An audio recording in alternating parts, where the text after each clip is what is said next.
Hey, Pop Culture Pals, I'm here with a small haul of kind of a variety of items, a combination of whatnot and a few Savers pickups this week. I don't know, we're diversifying a little bit, but still staying to our pop culture roots. Starting with this Hello World Baby Snoopy kids book. It's looks like it's fabric felt book maybe for a baby. Incredibly, it's from 2003, and the price tag on it, original price tag was $1.99. I can't imagine in 2003 even anything was $1.99 already, but okay, maybe it came from a discount store. But I thought it was pretty cute, and some Snoopy baby books can do well. You know, somebody had one as a kid or for their kid and it got ruined and they really wanted to find another one. That's why it's also great to look at what some people call loveys, or those little baby blankets that have like a plush end to them to hang on to. When kids get attached to those, parents will go to eBay to find the replacement. So couldn't find this online, but I'm thinking it's probably a $15 item, and I'd be happy with that. All told, I probably paid definitely less than $5 per item.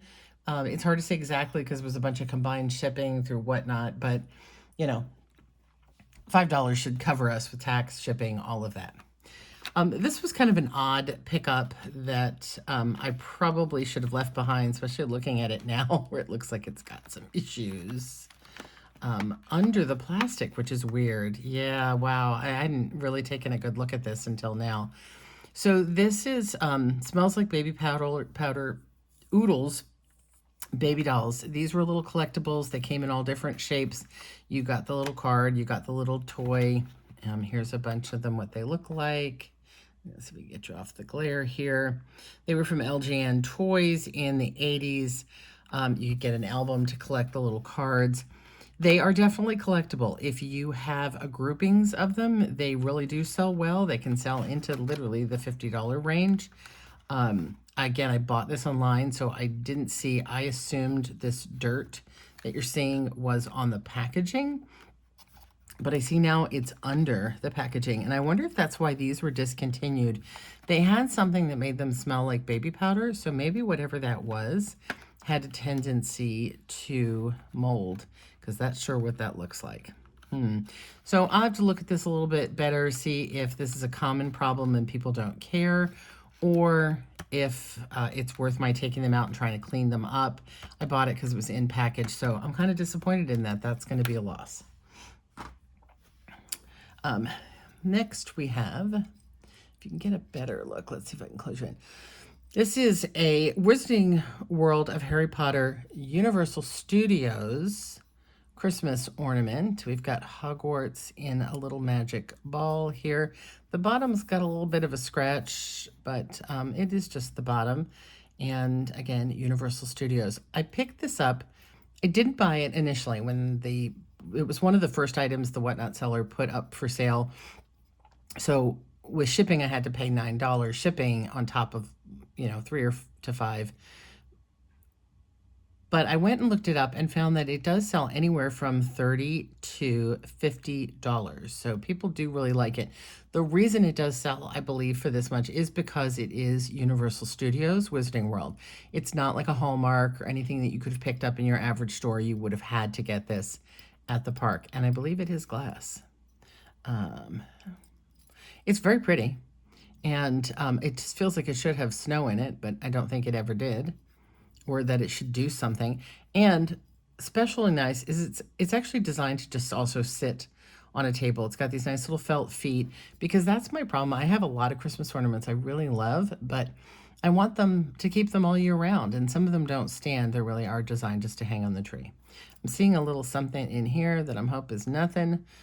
So again, I'm hoping minimally this is a $30 item, which will pay for pretty much everything I bought. This was a really weird one. So, Dr. Doolittle, oil paint by numbers. So clearly the person was an old toy collector and kept the things sealed. That's why, like our little Oodles doll has a company, Schulte's? I don't even know that company. And this is K K. Was that a Kmart? Not sure if that sticker. It's still sealed. Nothing on the back. And you would think a sealed paint by number by Hasbro, this has got to be 80s or earlier. I have to look at when. Oh, here we go. Let's see, how's my Roman numerals.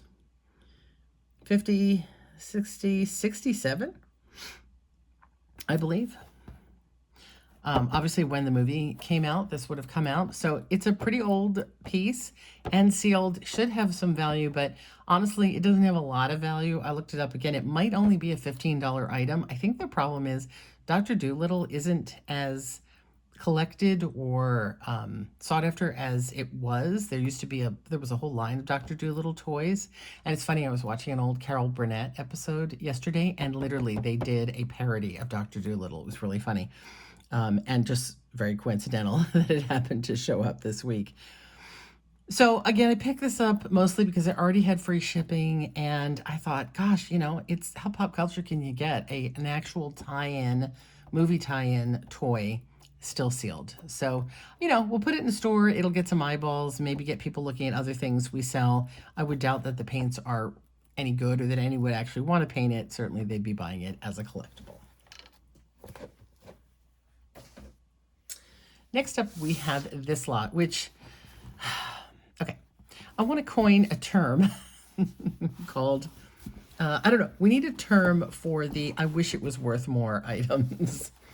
So sometimes when I am shopping, particularly when I am at Savers, I will see an item that just really speaks to me, like these great Peanuts books. So these are... So this actually is a 1981. That's interesting. I'll tell you something funny about that in a second. Let's look here. So these are the comics reproduced, paperback form. This one is from 68.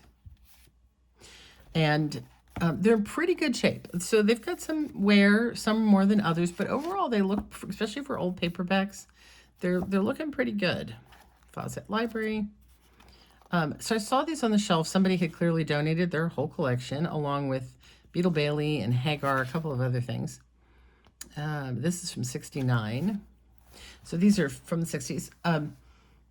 And my heart says, gosh, they have to be worth something. These are 1960s paperback Charlie Brown comics, paperbacks. I would have had these when I was a kid. So I grabbed them all. They had them marked oddly, anywhere from $2.50 to almost $4 each. They had random, there was no rhyme or reason to why they had different tags on them. But at Savers, if you buy 4 books, you get a 5th one free. So I actually have one more somewhere here. So I did actually get 2 of the books for free, and it was senior day with 30% off. So I probably in the end got each book for about $2 each. So 2, 3, 4, 5, 6, 7, 8, 9, 10, 11, 12, 13, 14, 17, 18. So even with tax, let's call it $20 that I spent on this. I think that's a little high, but oh yeah, because I got 2 of them for free. All right, let's go down. So actually closer to 15. Completely ignore all the math I just said. We're going to call it 20. Anyway, point being that they're actually not worth what you'd think they would be worth. You would imagine books in this era should be $10, $20 each.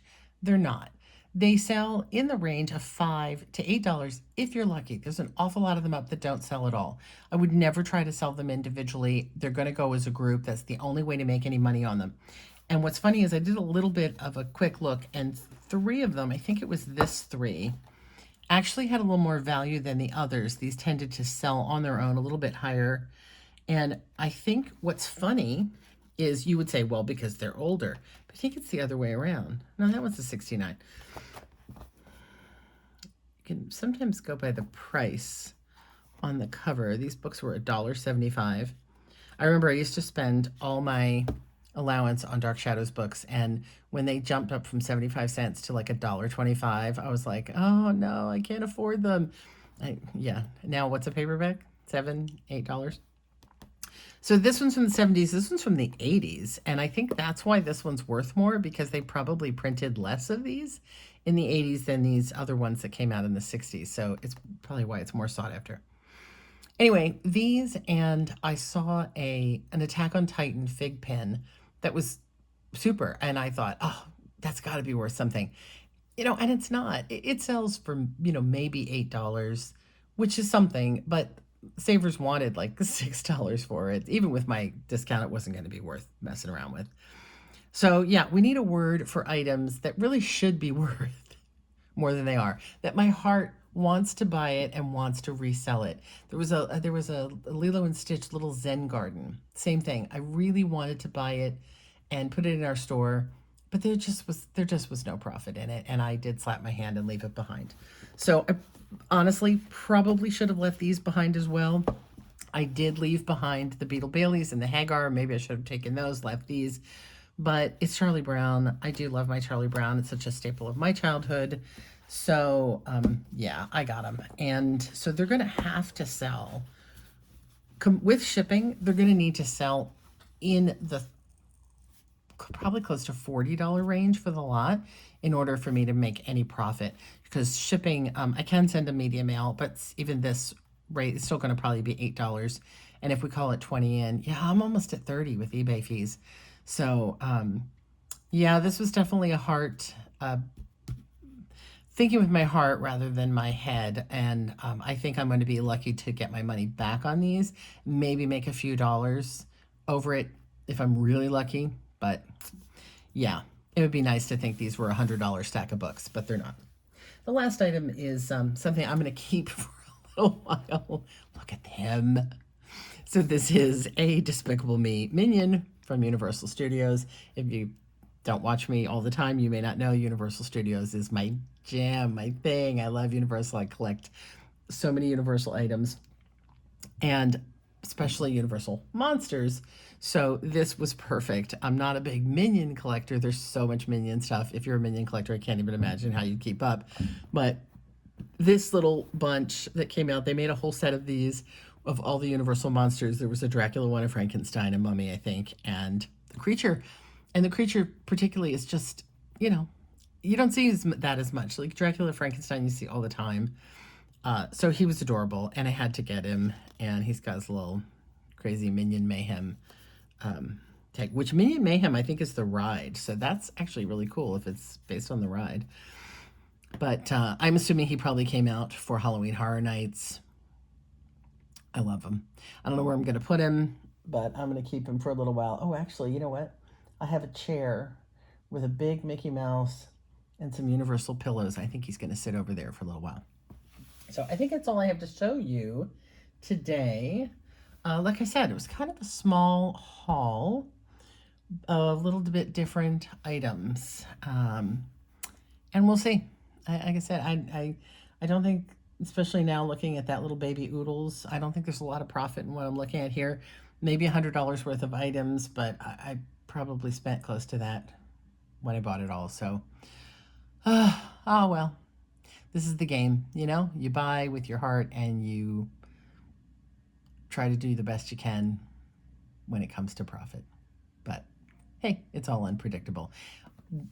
My one tip for you though is if you're going to sell on eBay, if you got to pay your mortgage with it, you got to think more with your head than your heart, and maybe you're going to have to sell things like car parts that you don't care about and all that. But if it's side money, then sell what you love. eBay is not a quick get rich quick scheme. It's a lot of work. It's the shipping, all of it. The sourcing is fun, but you got to list, you got to ship, you got to photograph, you got to store all this stuff. So, pick a category that you love. I do sell, when you look at our stuff, you think, whoa, you sell a lot of different things. We do, but if you look close, you'll see there is a focus. It's pop culture, it's TV, it's movies, with a side of maybe vintage toys, but we don't go crazy with vintage toys. This is what we do. And like I said, because it's also what we collect. A lot of what we sell, was in our own collection for a little while. So if you can afford to run your eBay store that way, that's how you're going to get the most fun out of it. That's going to make it a much more enjoyable experience is finding items that you love and then finding people to share them with who have the same taste that you do. Did you go shopping this week? If you found any great things for your resale, or you've got an eBay business of your own, I would love to hear about what you sell. And if you do specialize, do you stick to one or two types of items, or do you buy whatever your little heart desires? We'll see you soon.